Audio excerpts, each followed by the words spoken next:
नमस्कार, मैं पूजा कपूर और आप देख रहे हैं क्लाउन टाइम्स ब्रेकिंग न्यूज की खास खबर। अब खबरें विस्तार से। उत्तर प्रदेश में भाजपा सरकार बनते ही स्वयं मुख्यमंत्री योगी आदित्यनाथ ने प्रदेश की जनता को भरोसा और विश्वास दिलाया था कि अब प्रदेश में भ्रष्टाचार मुक्त सरकार होगी, पर यहाँ तो पूरे कुएं में भांग ही पड़ी हुई है।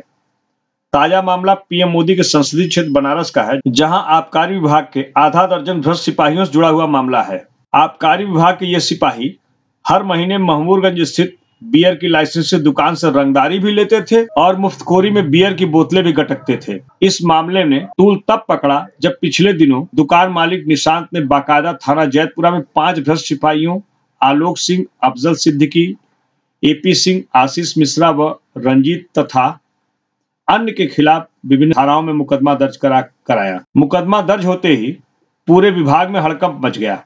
मामला बढ़ता देख जिला आबकारी अधिकारी करुणेंद्र सिंह ने सर्किल 1 के इंस्पेक्टर राजेश कुमार को इसकी जांच सौंपी, जिस पर शिकायतकर्ता निशांत ने कड़ा ऐतराज जताया। इस पूरे मामले पर क्लाउन टाइम्स रिपोर्टर प्रतिमा पांडे ने पड़ताल किया। देखिए क्या कहना है दुकानदार निशांत का। मेरी दुकान महमूरगंज लक्ष्मी टाकीज के नाम से उषा गुप्ता से पहले है। आबकारी विभाग के साथ ये परेशानी आ रही थी कि मैं नया था, लाइसेंसी में नया, पहली बार लॉटरी सरकार के द्वारा जो लॉटरी हुई है जिसमें ये कहा गया था कि लोगों को चांस मिलेगा, उसमें मुझे लॉटरी के द्वारा दुकान मिली है। तो अप्रैल माह से ही जब से दुकान मिली है, ये 4-5 सिपाही जो है हमेशा आते थे और आके जो है 1500-2000 रुपया ले जाते थे और साथ में 8-9 कैन ले जाते थे। अप्रैल माह, मई माह, जून माह, जुलाई माह, अगस्त, ऐसे हर महीने ये ले जाते थे। तो फिर मैंने इनके अधिकारी गण को मैंने बोला कि सर, मैं दुकान का लाइसेंस फीस, दुकान का अपना किराया, सेल्समैन का पैसा, ये सारा कुछ देता हूं सर, उसके बाद ये लोग ले जाते हैं, तो सर ये कैसे चलेगा और कितने दिन चलेगा। इस पे अधिकारी गण ने मुझसे बोला कि हम लोगों ने ऐसा करने के लिए किसी को नहीं बोला, अगर वो कर रहे हैं तो गलत है, आप इसको तत्काल प्रभाव से रोकिए और आगे से उनको कुछ मत दीजिएगा। विजयदशमी वाले दिन ये 4-5 लोग चढ़े मेरी दुकान पे, जिनका मैंने नाम बताया है, आलोक सिंह, अफजल सिद्दीकी, एपी सिंह, अनिरुद्ध प्रताप सिंह, आशीष दुबे और एक इनके साथ 1-2 लोग और थे। ये लोग चढ़े दुकान पे। मैं उस दिन पूजा पे था, तो जब इन लोगों ने मुझे फ़ोन किया तो मैंने इन लोगों को बोला कि भैया मैं कुछ कर नहीं पाऊँगा, आपके अधिकारीगण ने सीधे मना किया हुआ है। तो इस पे फिर वहाँ पे ये सेल्समैन मेरे जो हैं सच्चे लाल और दीपक, इनके साथ उन लोगों ने गाली गलौज किया। मुझे भी फ़ोन पे इन्होंने बोला कि तुम आओ, कार्यालय आओ तो तुमको हम देख लेंगे और मैं बताता हूँ, तुम एक बार कार्यालय तो आओ। उसके बाद फिर बात आई गई हुई और उसके बाद ये लोग दुकान पे नहीं चढ़े। लेकिन जब मेरी दुकान संजोग से नवीनीकरण में गई, मैंने अपने सेक्टर के इंस्पेक्टर साहब से बात किया, कहा कि सर मुझे ये डर है, अगर मैं वहाँ आता हूँ तो मेरे साथ ऐसा हो सकता है, मारा पीटी हो सकती है। उन्होंने कहा कि आप आके सिर्फ दीवान जी से मिलिए, अपने कागज़ों को दीजिए और वहाँ से चले जाइएगा।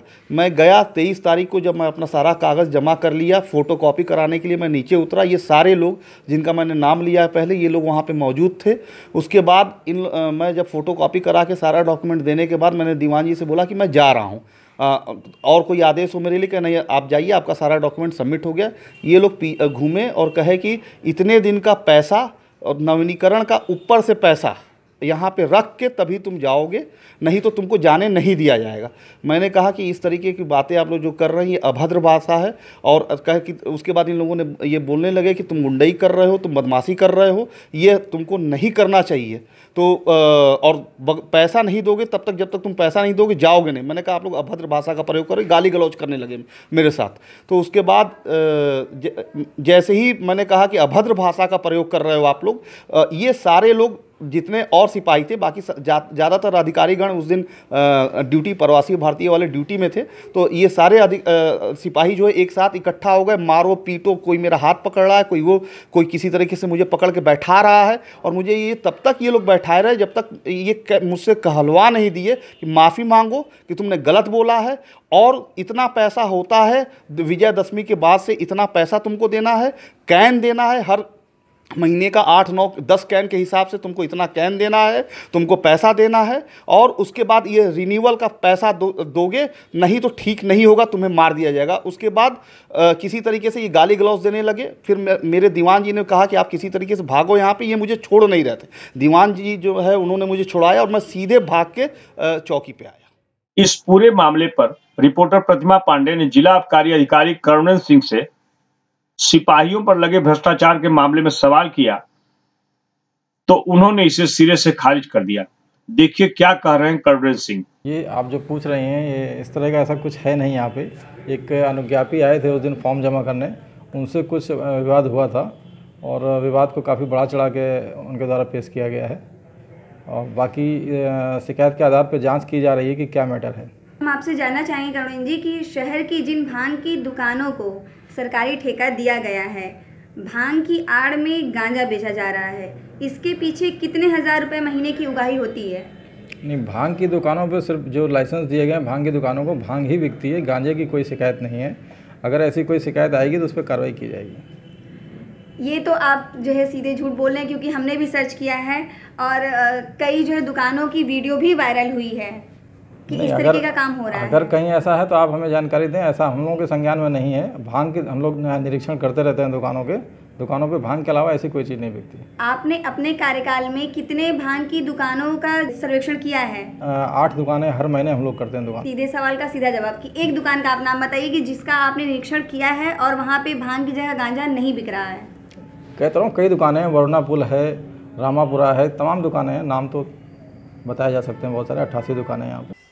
क्या वाला रख ले हुआ, क्या वाला रख ले हुआ, 550 वाला। आप क्या वाला रख ले हुआ? 35 से लेके 30 से लेके 550 तक। 550 तक? 30, 35, 60, 120। 30, 35, 60, 70, 120, 140, 240, 280, 550। अच्छा, मतलब इतना गांजा बेचेला? हाँ, मतलब कि सब अलग अलग वजन का। वजन अलग अलग? एक वजनिया नहीं, बड़ा ज्यादा। अच्छा, हम आपको 2-4 नाम बताते हैं। लोहटिया है, खोजवा, भैरवनाथ, इन सब दुकानों पे इनका बाकायदा वीडियो भी वायरल हुआ है। इन तीनों दुकानों में से किसी में भी आपने छापा डाला है? हाँ, इस आज की डेट में तो नहीं पता है, लेकिन अभी पड़ता रहता है छापा, हमेशा पड़ता रहता है। आप हम इसको पूरा रिकॉर्ड देके आपको बता देते हैं। बताते चले कि आबकारी विभाग के लिए भ्रष्टाचार कोई नया मामला नहीं है। शहर की जो भी भांग की लाइसेंसी दुकानें हैं उसकी आड़ में खुलेआम गांजा बिकना आम बात है।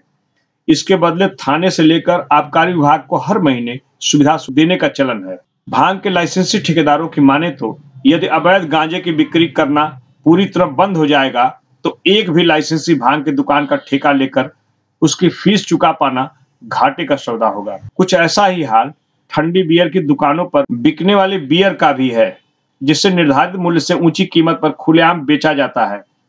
बदले में लोकल थाना और आबकारी विभाग चैन की बंसी बजाते हुए मगन रहते हैं, क्योंकि उनकी दस्तूरी में दुकानदार कोई कोताही नहीं करते।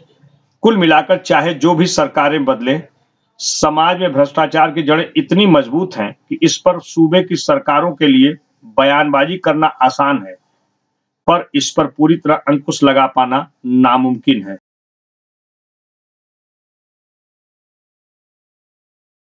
वाराणसी के सिगरा स्थित महमूदगंज रोड पर विराट ऐश्वर्य अपार्टमेंट के आलीशान फ्लैटों का कोई जोड़ नहीं है। जिस भी परिवार ने इस अपार्टमेंट पर अपनी जिंदगी की पूरी मेहनत से जुटाई गई रकम से एक अदद आशियाना खरीदा तो उसे लगा कि अब उसके सिर पर रहने के लिए सुरक्षित छत नसीब हो गई है। किंतु जब इसी आशियाने में किसी परिवार के लाडले की मौत हो जाए तो इसे पूरा परिवार अपना दुर्भाग्य ही समझेगा। ऐसी ही हृदय विदारक घटना पिछले दिनों विराट ऐश्वर्य अपार्टमेंट के फ्लैट नंबर 61A में लगी भीषण आग की चपेट में आने से फ्लैट में रहने वाले दंपति संजीव तुलसियानी व शोभा तुलसियानी के इकलौते बेटे ध्रुव तुलसियानी की मौत हो गई। इस हृदय विदारक घटना ने तुलसियानी परिवार को झकझोर कर रख दिया। अपना इकलौता बेटा खो चुके फ्लैट मालिक संजीव तुलसियानी ने क्लाउन टाइम्स से सीधी बातचीत में कहा कि इसके लिए विराट इंफ्राटेक के डायरेक्टर लोकेश गुप्ता सीधे तौर पर जिम्मेदार हैं। अपार्टमेंट की सुरक्षा में मानक के अनुसार फायर सिस्टम न होना दुर्घटना का कारण है। देखिए पूरी घटना पर क्या कह रहे हैं संजीव तुलसियानी। इस वक्त हमारे साथ हैं शोभा तुलसियानी जी, जो कि विराट ऐश्वर्य अपार्टमेंट में रहती हैं। कुछ दिनों पहले इनके फ्लैट में आग लग गई थी। आइए इनसे जानते हैं कि वो आग कैसे लगी। उस आग के बारे में क्या कहूँ, शायद शॉर्ट सर्किट की वजह से आग लगी थी, जिसमें मेरा बेटा नहीं रहा। जी शोभा जी, हम आपसे ये जानना चाहेंगे कि जो ये फ्लैट बना हुआ है, इसके जो बिल्डर हैं, क्या उन्होंने आग के पूरे इंतजामात सही ढंग से किए हुए थे? नहीं, इंतज़ाम पूरे नहीं थे।